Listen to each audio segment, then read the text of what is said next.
Clocks go by and I can't be saved. I don't know the words anymore. So welcome to Boston Ad, everybody. It's good to see everybody. It's Carl flying solo. We're going to join Donnie B very shortly at the end of this episode for a little fun shenanigans, as always. Back at it again. Want to check in with you guys. A little solo part here.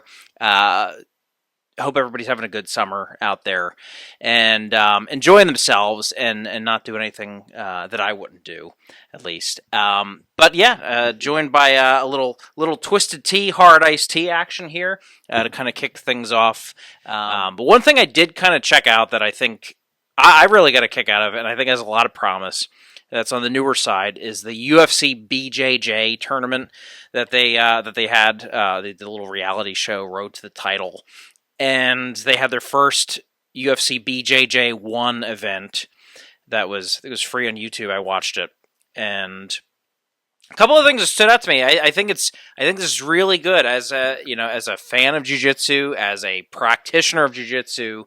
I think this is a really good opportunity for the sport to be put on a global platform that'll put it on a grand scale where we could build stars and add some credibility and add some major mainstream attention to the sport. I think it's a really powerful tool, great competition, but also a really powerful tool that I think could open doors for the sport to get new people interested in it, learning about it, and how it's not just a martial art; it's a lifestyle and all the cool things that come along with it. But a couple of things that stood out, particularly the number one thing that stood out to me. They're all very talented. But one thing was one of the first UFC BJJ champions is Mikey Musumeci. So I wasn't really familiar with him prior to this tournament or this reality show, and he ended up winning. He was one of the coaches on the show. But what really stood out to me, first of all, he's literally an assassin on the mat. Like the precision, and he just drills constantly, and just the way he just executes with ease, very smooth, and it's very underestimating if you look at him. But he will literally rip somebody's heel right off of their body. But the one thing that stood out to me is this is somebody that they could build that league around. Not because he is the typical mixed martial artist that will cater to the meathead kind of audience out there. This guy is kind of the exact opposite. He looks like your next door neighbor's younger brother. Very unassuming, underestimating, and I think that's exactly what the sport needs. I think this is exactly what martial arts needs, to where they can turn this guy into a brand. I think this guy is money. Musumeci equals money, and I'll tell you why. I'm telling you, he comes out with the little the little hand gestures. If you watch some of the clips that he does on social media, he's into making pasta sauce, but he will literally he's one of the best jiu-jitsu practitioners on the planet. And I think the UFC should capitalize on that. I'm talking about a pasta brand. I'm talking about go after the gaming audience and kind of carve out a new niche audience that normally may not watch Brazilian Jiu-Jitsu or martial arts. So I think Musumeci can kind of open that door to these other kind of audiences out there. These people like to identify with people they follow on TV. And a lot of people may not identify with the typical martial artist and who's jacked and athletic and all that. Well, I think this can kind of open doors to new people to watch the sport, get involved with the sport, and hopefully turn eyeballs to it. Because he's awesome to watch. And he's a sweet kid, too. He's like a super, super nice kid. He's not like he's not going to taunt you and do all that. So I think this is a completely different approach. If they don't, I think they're missing a big opportunity with Mikey Musumeci. I think the UFC should go all in on this kid, build him up, and plaster him all over every last billboard or wherever their target audience for that kind of core audience, that younger demographic, that 18 to 22 year old Gen Z, this is their mascot, and I think the UFC should capitalize on that. So we'll see what happens, what they do with it. UFC BJJ 2 is coming up on the 31st, so I'm pumped for that. That should be pretty cool. Another thing that I want to touch base, since the last time we talked, the UFL completed their second season since the merger of the XFL and USFL. And a couple of things that stood out. One, the obvious elephant in the room is attendance. With attendance is actually on the downward, it was flat or down. So I think initially they have to either relocate some of the franchises, like the Memphis Showboats, or one of the Texas teams. They've got to, just looking at an empty football stadium is just sucks the air out of you. And you don't feel like watching it. I don't feel like watching it. And that's not fair to the players. They deserve a platform where they can get energized and go play football. And I think this league has a ton of potential, but they have to do something about the marketing. They don't do anything about the marketing. They don't have anybody in the crowds. It's just basically a concrete bowl with 2,000, 3,000, 5,000 people in the stands. And they have, football players that nobody's heard of. That being said, I think there's opportunity for these players to have a platform and an audience, and there's potential for this league. There's potential for minor league sports. It's been proven time after again. You have to get the grassroots people down in the streets of these communities and hammer home that rally around these teams that are there. The only teams that obviously do it right are the St. Louis Battlehawks, who left a big void when the St. Louis Rams relocated to Los Angeles, and the DC Defenders have a typically good crowd of usually at 12, 13,000 people in a 15, 16,000 seat soccer stadium, which is a good looking crowd. And they're rowdy and they've got an identity. They got the beer snake, and people generally enjoy that, going to that. So if I was in charge of marketing for the United Football League, my first task would be to pick up the phone after I enjoy this twisted tea, pick up the phone and call the Savannah Bananas. If you look at the Savannah Bananas, they are the hottest thing since sliced bread in sports and entertainment at this moment. They're packing 70, 80,000 people into a football stadium to see essentially a minor league baseball team that kind of infused the likes of TikTok and sports and Gen Z culture and music and shenanigans and comedy and pageantry all into this one kind of yarn ball of an experience in 2 to 3 hours where the whole family can come and enjoy. And it's paying dividends. They're getting thousands upon thousands and upon thousands of people every single game into their stadiums. So obviously they're doing something right. And they're starting to get noticed not only on social media, but they're also getting some TV deals with a couple of different platforms to get their games out there. It's an experience. They make sure everybody goes home happy. And I think the UFL should do that. They've got the finances behind them with Redbird Capital, and they've got leadership behind them. And I think they've got the potential. They're in, collectively, since the original XFL began not the original, but the second iteration in 2020, this is year 5 of this league. There's been some mergers. The USFL came, and the XFL initially went bankrupt, and they brought it back in 2023. Nonetheless, merged the leagues together in 2024. And now it's 2025. So if this league is going to be sustainable and viable for this foreseeable future over the next several decades, they need to figure out the marketing behind this and the communities aspect behind this. Because if they don't get people in the stands, the communities don't care about them, the league isn't going to last. It's not going to work long term.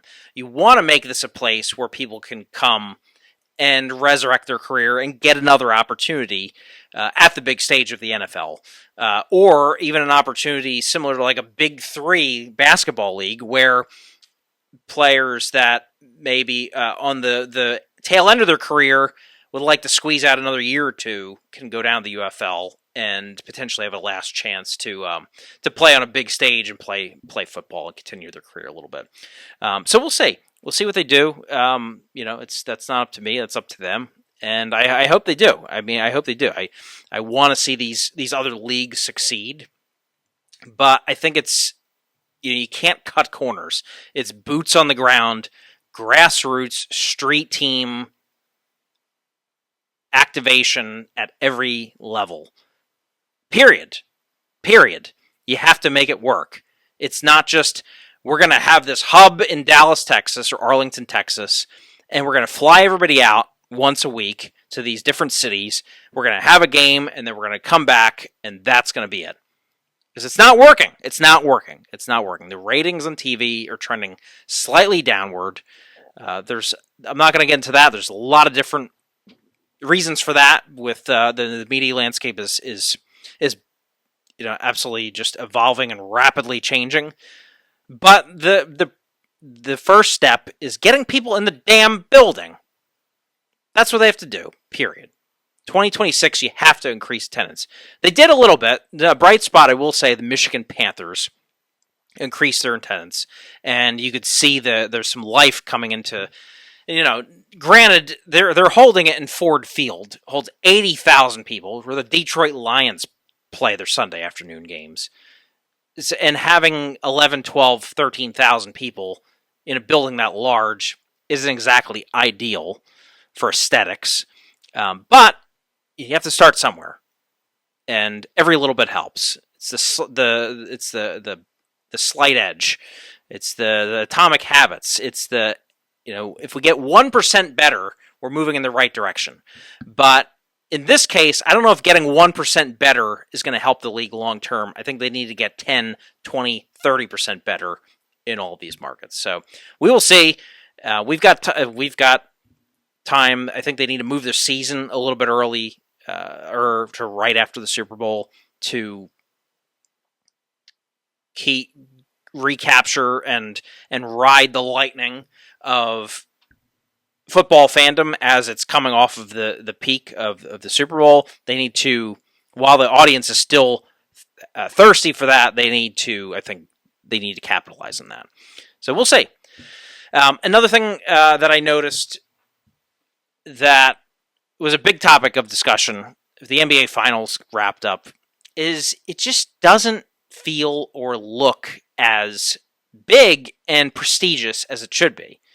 When you've got the in-game tournament, the in-season tournament that takes place in the fall, that looks more grandiose than the NBA Finals, I think that's a problem. When you've got the Final Four and March Madness, which feels like a big deal, which is essentially the proving ground to get to the NBA, feel like a bigger deal and more grandiose, I think that's a problem. So I think Adam Silver needs to come back, and rather than worrying about expansion and fixing the All-Star game and all that, start with your grandest prize of them all. Make the NBA Finals an experience.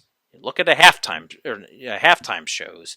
Look into just in-market activations. Look at designing unique courts for each night. Just figure it out. Make it feel like the Super Bowl. And you got an opportunity to do that potentially for 7 nights. So just think of the opportunity for that from a financial standpoint and a spectacle standpoint. Make it a spectacle. Make it something that people want to tune into every single night, because the ratings are certainly down. And I don't want to hear about their small market teams in the finals. It doesn't matter. If the Cleveland Browns played the Arizona Cardinals in the Super Bowl, it would get 100 million people. Period. Just because it's the Super Bowl. It doesn't matter who is playing. So it's something to think about. I would be excited for expansion, though. But I think Adam Silver is correct. They need to figure out the local media landscape to support those teams. But nonetheless, I think the NBA is hotter than ever. I know the ratings are down, but overall, the NBA from a value standpoint and sports as a value standpoint is hotter than ever. The Lakers just sold for $10 billion. This is up drastically from even what was it? The Celtics sold for $6 billion just a short while ago. The Clippers 10 years ago or so sold for $2 billion.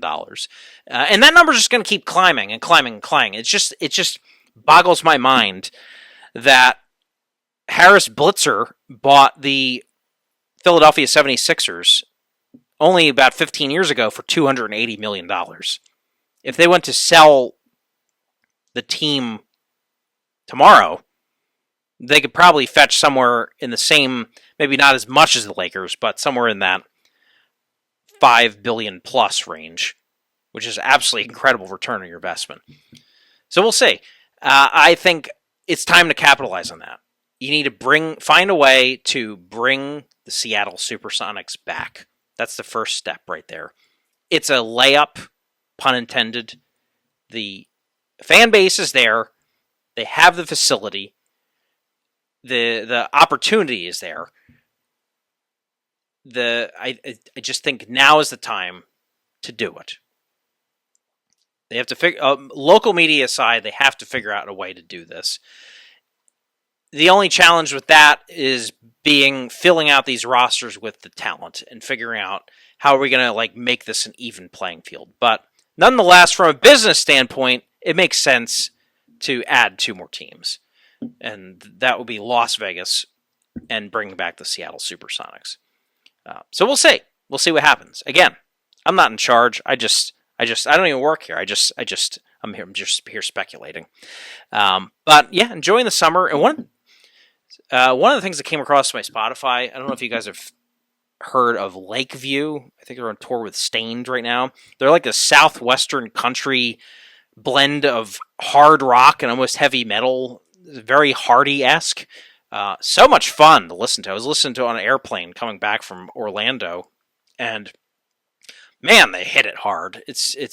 They're coming to Atlantic City with Stained in September. I'm going to try to pop over there and see them. But shout out to Lakeview. Great stuff. Great stuff. If you like the Jason Aldean, Hardy, that heavy, hard rock, but with a country twist, it's a lot of fun, and you will absolutely like it. Every song is just straight fire on that first album that they have.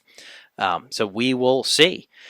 A couple other things that really pisses me off is the lack of respect for Eagles quarterback Jalen Hurts.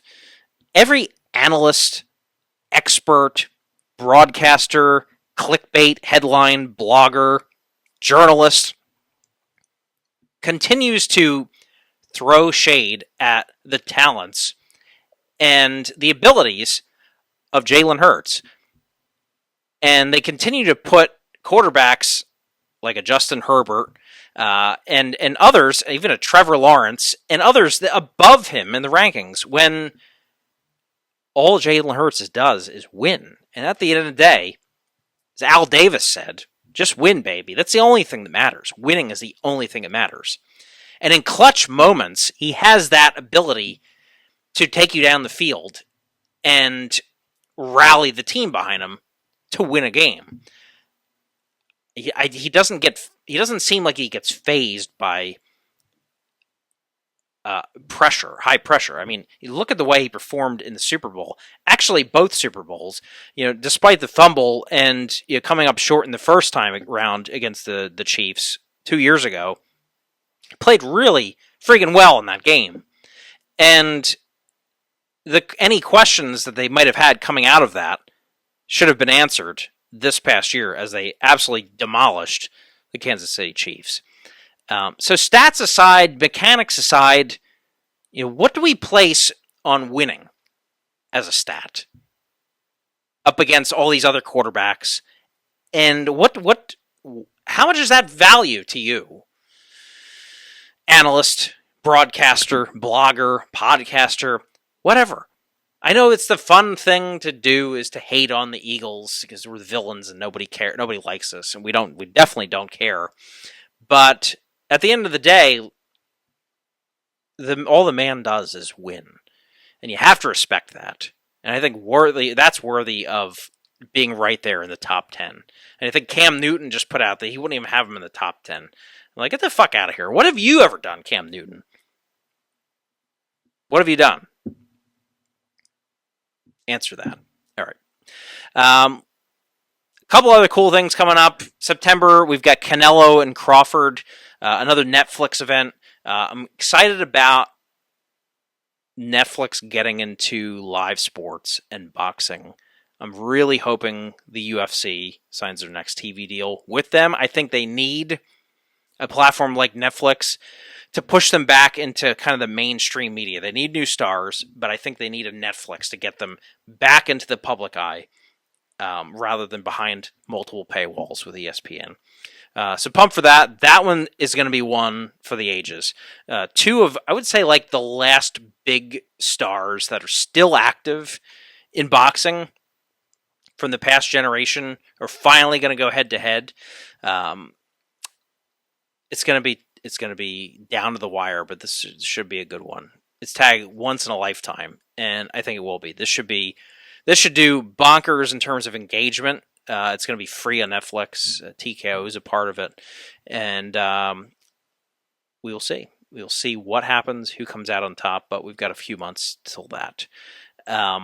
That's all I've got for now. We're going to kick it over to Donnie B and have a little fun, but thank you guys for tuning in. God bless, and stay safe. Love you. You know, I was just thinking about like all the embarrassing, stupid things I've done over the years. Like, what's like something like an embarrassing moment that you've had with either like when trying to pick up a girl, or even just with your buddies or goofing around, or dude, like it was funny.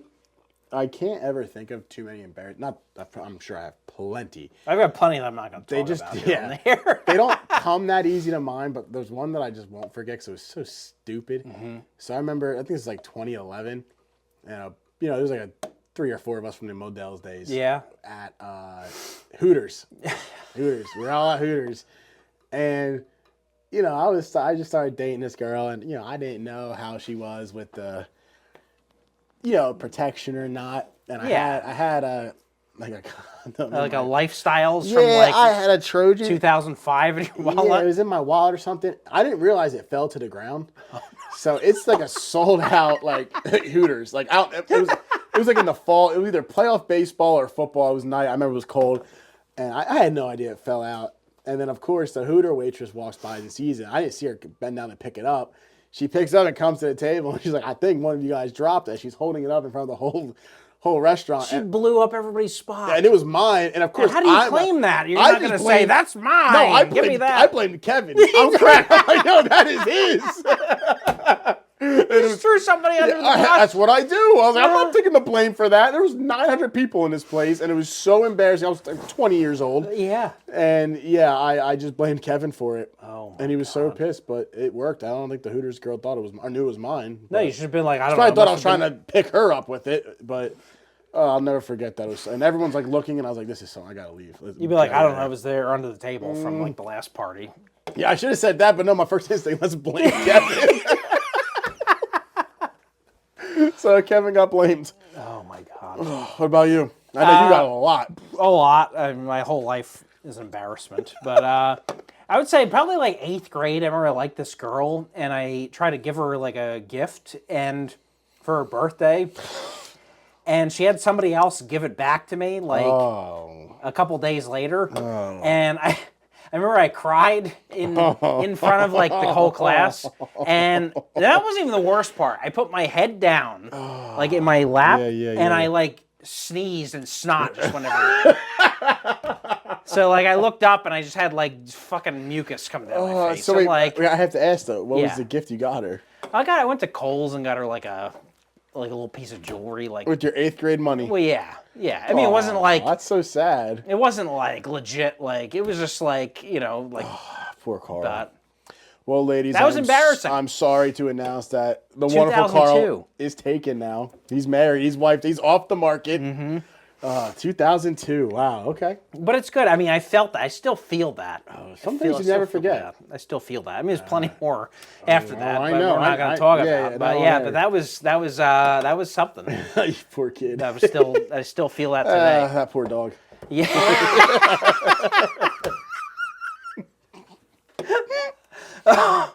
Oh, that'll never get old. It'll never get old. No. I'm going to make a t-shirt and we do like a clothing line for Boston. That poor dog. It'll say that poor dog and it'll have like a golden retriever just looking like. And no one's going to know what the hell that's from. I love that.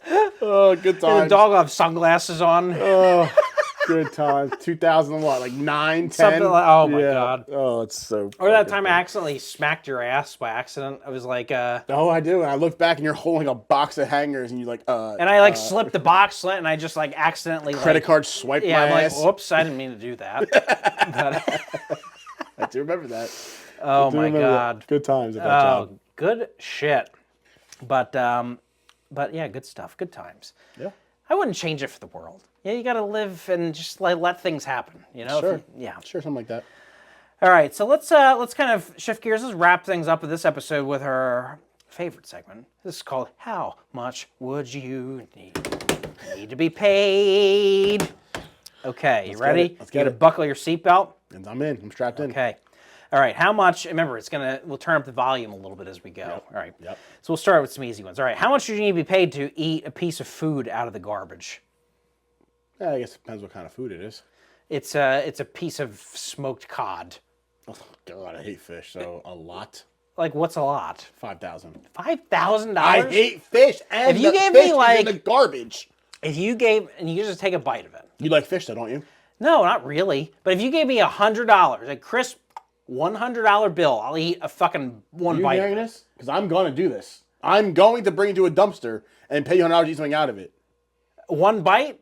I'll do it for $100. Oh, we'll see what I do it. We'll see what the size is. Would you, boss? You got to eat a piece of fish out of the garbage. Like, it's a piece of cooked fish. It's not like a rotten. Cooked, yeah. It's. Let's say you go to a restaurant's dumpster, and somebody threw out their. No. I'm going to do it. I'm going to get a fish. You're gonna take me to the fish market. I'm not done. We're going to do it in the summer. I'm going to get a fish. I'm going to throw it in the trash. Let it sit there for a week in the July summer. And I'm not gonna get sick over it. But Carl, it's in a dumpster. You probably can get sick if I just throw all right, it in fine, there. fuck it. I'll do it anyway. Just get drunk first. We're going to and put I'll that do on it. there. There, I'll do it. I'll do it. $100. $100. I'll take one bite. One bite. That's Better it. be a One big bite. bite. Boss, would you take one bite for $100? So you just even if you throw it up right after. Okay. Like, Okay. I'll just. Leaving out for a week in the summer, I would do like $300. All right. I'll undercut it. I'll do it for $200 if you leave it out for a week. Okay. All right. Okay. Very good. Two Benjamins right there. All right. How much did you need paid to rollerblade down a flight of stairs? How big are these stairs? A reasonable amount of stairs. Oh, God. 500. All right. You get to wear padding and everything. Yeah, but I can still snap my arm or neck. You could. But, I mean, if you prepare for it, you just got to know, like, all right, if I'm going to fall, I got to fall a certain way to Like 500. 500. All right. That's fair. All right. Speaking of, circling back a little bit, how much do you need to be paid to put some fish in a blender and drink it? Oh, God. I'm going back into the... I hate fish so much. Give me another 5 Gs. It's a little more sanitary. Give me another 5 Gs. All right, boss man and boss, we'll go to the second opinion here. How much did you need paid to take a little bit of salmon and flounder, 2 fishes, throw it in a blender, puree it, and take a sip of it? Like what's being mixed? Oh, now you're saying a sip. You told me to straight up drink it.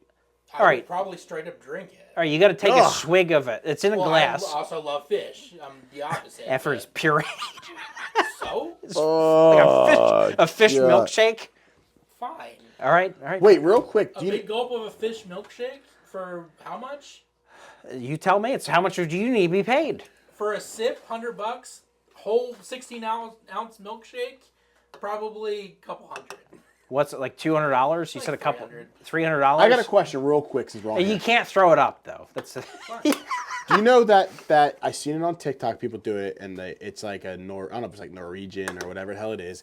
It's in like a air sealed tight cylinder can. They pop it. It's like Straumennugen or whatever. I don't know how it's called. I'm really butchering that name. It's really foul tasting and smelling like fish. If I bought that, would you eat it on here? Well, what am I getting in return for this? Great content. I'll find the video. I am a TikTok and whore send for you. great content, so I People would, do this on Say TikTok some kind of bet, and loser eats it. because it was. There's one guy did it on TikTok. It was a huge video. I gotta find it and send it to you. But apparently, it smelled like ass. Tastes probably even worse. So what is it again? Stroganoff? No, not strong. It's some I like weird stroganoff. like.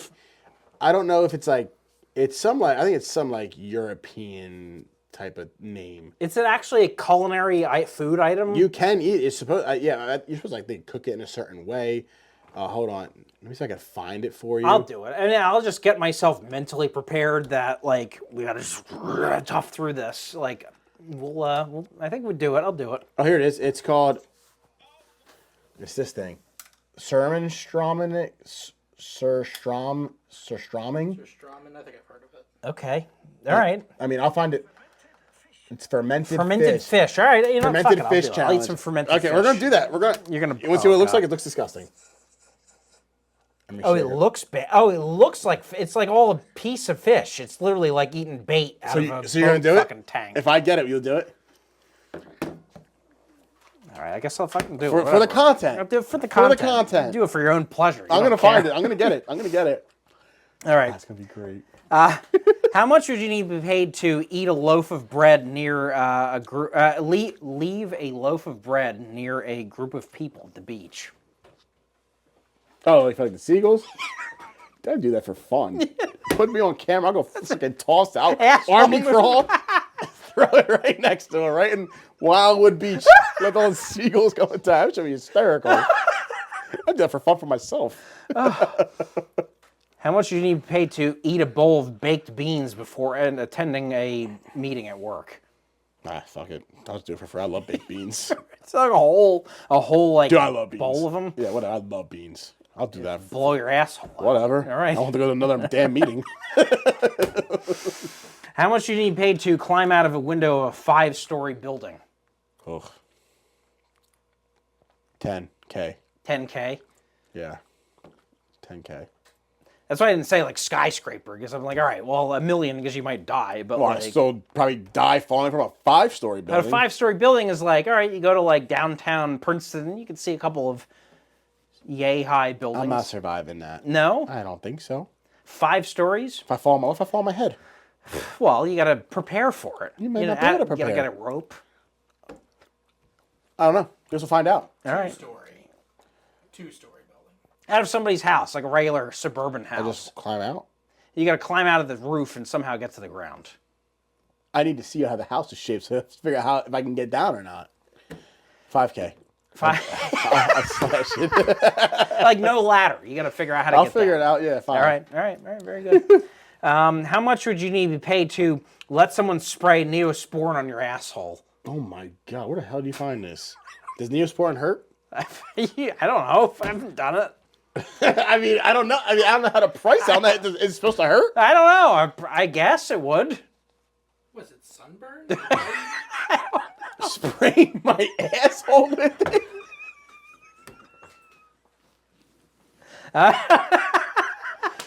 I don't know. It's gonna hurt. Whatever. Give me $100. All right. It only hurt for a second, probably. Give me $100. All right. Well, I think we're out of time for this episode All right. here, Boston Out. On that note, Yeah. Let's we'll get the see you hell outta next here on time. that one. We'll see you next time on Boston Out. Peace.